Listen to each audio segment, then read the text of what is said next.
You know, I'm watching the CBA negotiations. I'm reading up all I can on the CBA negotiations between the WNBA and the WNBPA, Women's National Basketball Association, and the Women's National Basketball Players Association. And the WNBA is handling everything correctly, which is they're not giving in to demands because, well, if they have a shutdown, if they have a lockout, then they'll actually save money. That's the thing. They'll save money. They will have less debt at the end of the year.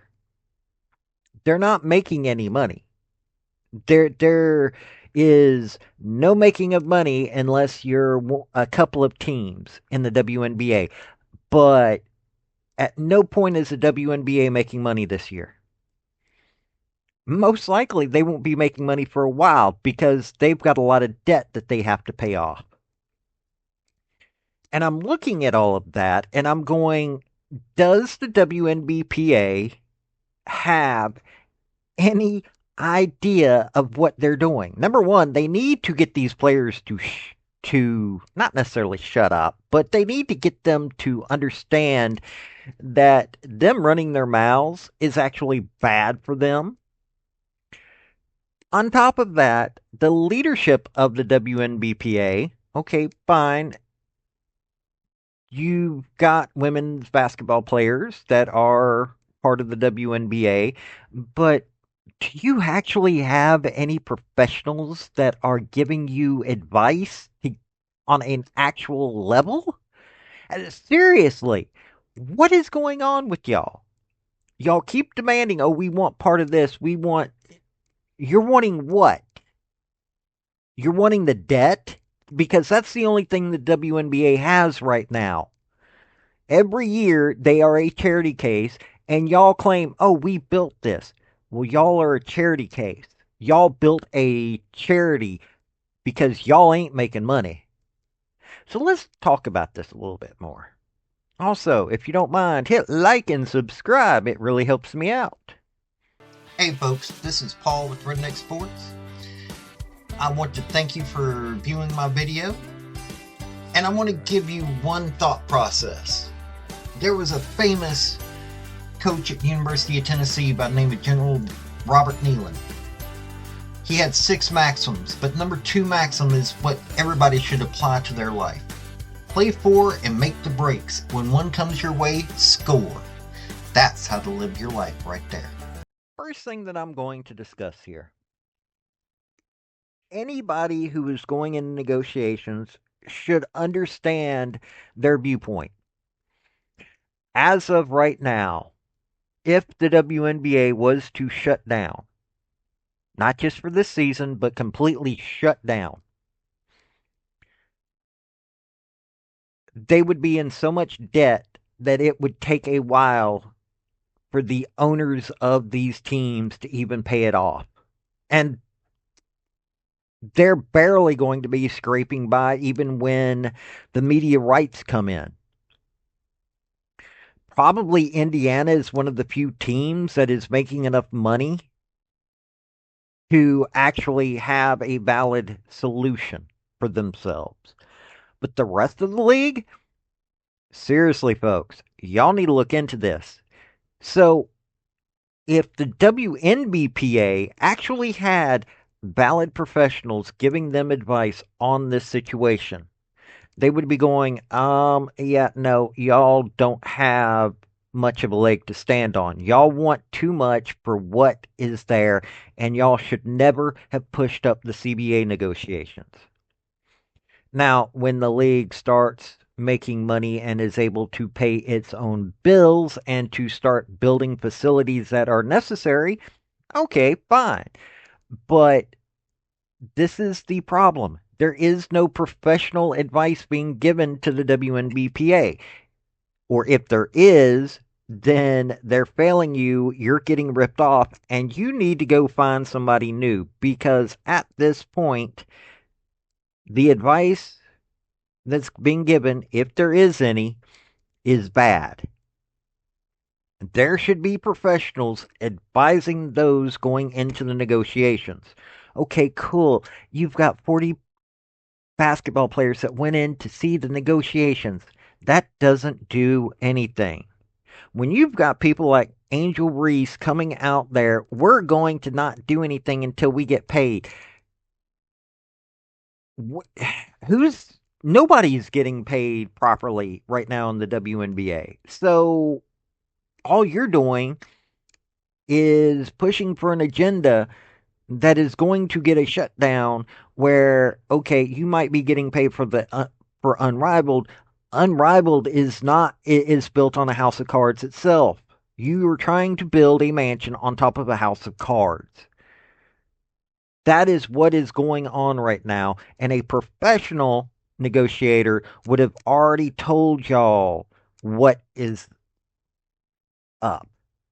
There's just too much of that. But let's even consider this. I've already recommended that the WNBA for their negotiations, all they need is a hotshot, nonpartisan negotiator teamed up with a team of, I'm going to say Deloitte, uh, accountants.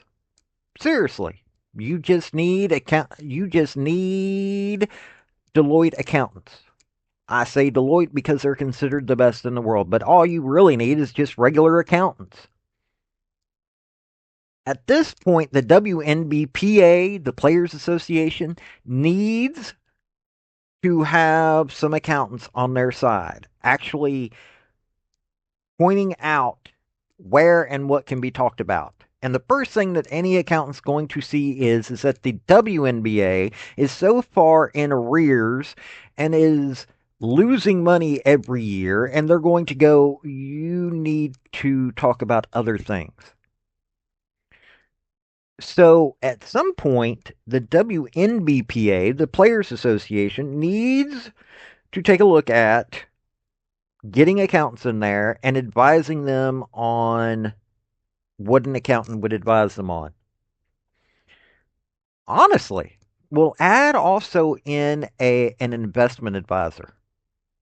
Seriously, bring in an investment advisor in and have them take a look at everything. And you tell me what an investment advisor would tell you.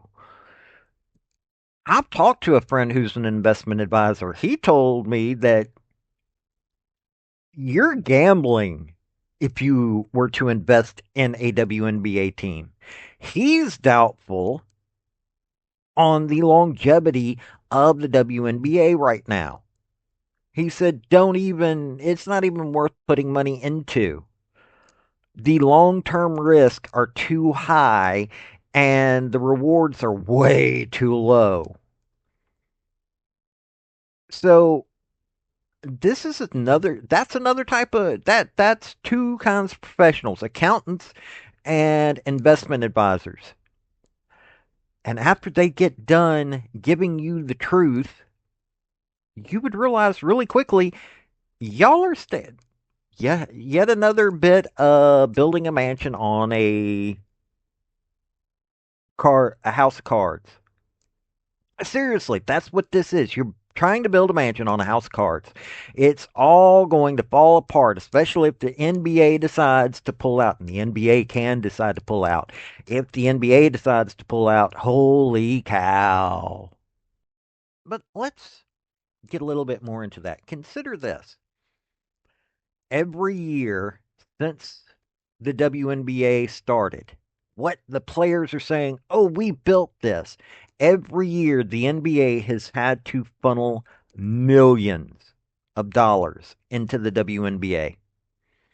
If they start having problems, which there are some professionals that are going, you know, here's where there's problems in the NBA. You've got lowering viewership numbers. You've got max contracts that are starting to push profitability. You've got you've got NBA teams that are turning into basically you're walking in and it's like playing a phone app game. They're trying to monetize every aspect of the game. And so people are going into this going, is it really worth it? And add on top of the fact of that, the ticket prices are getting to the point where people are getting priced out of going to NBA games. Now, they have been known to fix things, but if they keep going on this path, they're going to have to make some changes. Well, what's one of the ways that if they need to start fixing themselves that would be advised to them by professionals?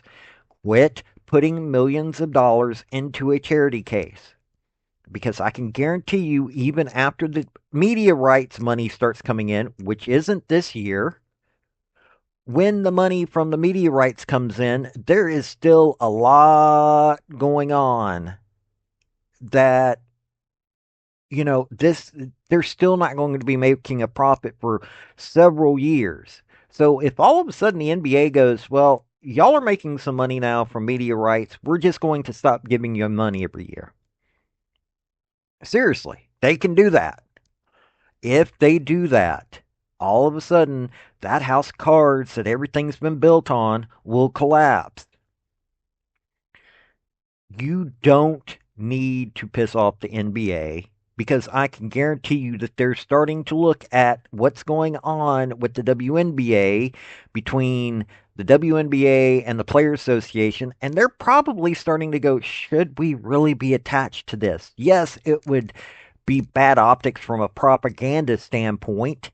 It would be bad optics from a DEI standpoint, but it isn't really bad optics. It's good business to quit funneling millions of dollars into a charity that hates them.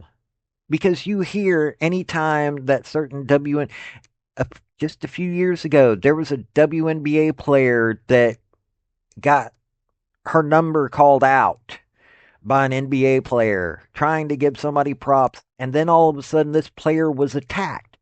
Oh, put respect. This is her name and put respect on her name. Really? She was called out for something good, and now you're attacking the player, the NBA much more followed NBA player. Yes, Sophie Cunningham has gotten a boost. Yes, Lexi Hull has gotten a boost. Caitlin Clark has came into the league with one heck of a boost. Angel Reese barely has been given a boost. She's a little bit of a positive, not really. Paige Beckers, hey, at least she's somewhat of a boost.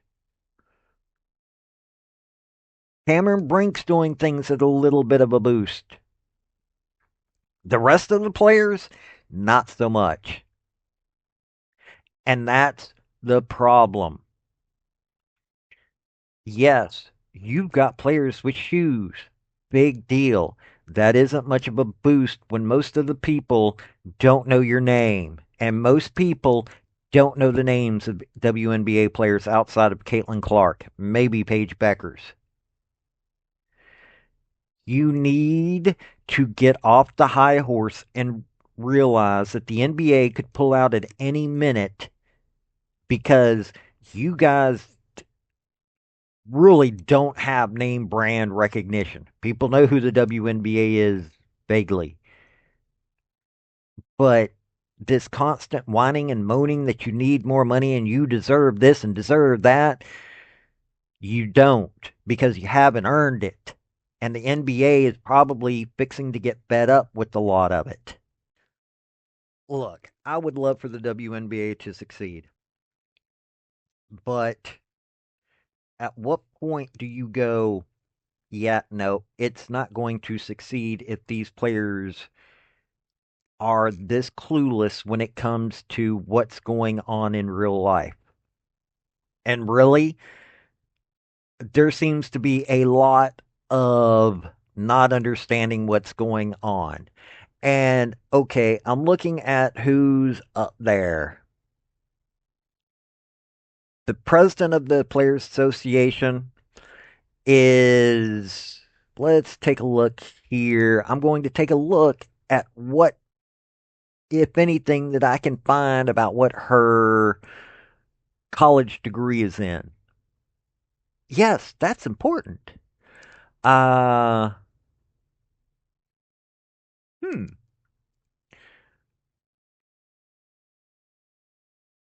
Let's see. Oga Wumake?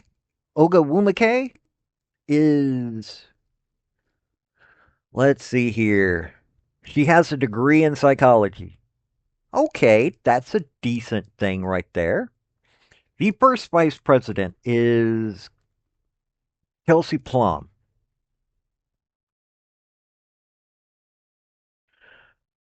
He has a degree in anthropology. Really? Anthropology is, I mean, don't get me wrong. That makes me far more interested in her because of my interest outside of sports and politics. I actually likes that. Or I actually like that. But how does that help?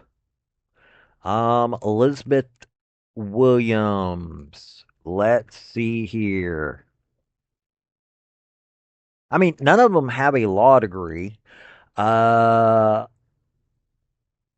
Elizabeth Williams, who is the secretary of the WNBPA, has a master's degree in global health. Okay. Brianna Turner. Let's see hers.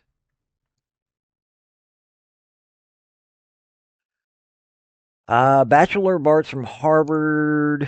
Okay, American Studies and Women, Gender, and Sexuality Studies. Oh, and she's going for a law degree. She has a degree in general business from Drake State Community and Technical College. Let's see here. Harvard. She has Bachelor of Arts with honors in social studies and studies in women, gender, and sexuality. Yale University PhD in American Studies and Women, Gender, Sexuality Studies. Stanford Law School Juris Doctor JD. So she's going for some of these. Oh, no, no, no. She holds these. Oh, no, okay. Bachelor of Arts from Harvard, which is the Social Studies and Studies of Women. Currently pursuing PhD and a Juris Doctor at Stanford. So she's going to two schools at the same time, one for to be a lawyer and the other to get a PhD in something that's useless. Uh, she graduated in 2019 from University of Notre Dame, but I don't see a degree. And she has a Drake State Community and Technical College general business degree. The lawyer part might be helpful. Alicia Clark. Let's see here. Let's.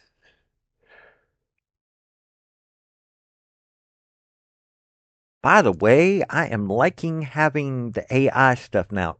Alicia Clark, who is the one of the vice presidents, Brianna Turner is the treasurer. Alicia Clark has mass communications from Middle Tennessee State. She initially attended Belmont before transferring to MTSU. Um, but mass communications, there we go. That's going to be helpful. Only in marketing. I mean, seriously, she could be helping shape a marketing strategy for everybody.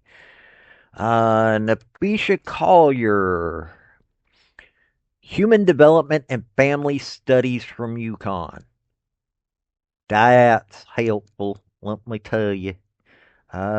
Stewie, copy. And Stewie has a degree in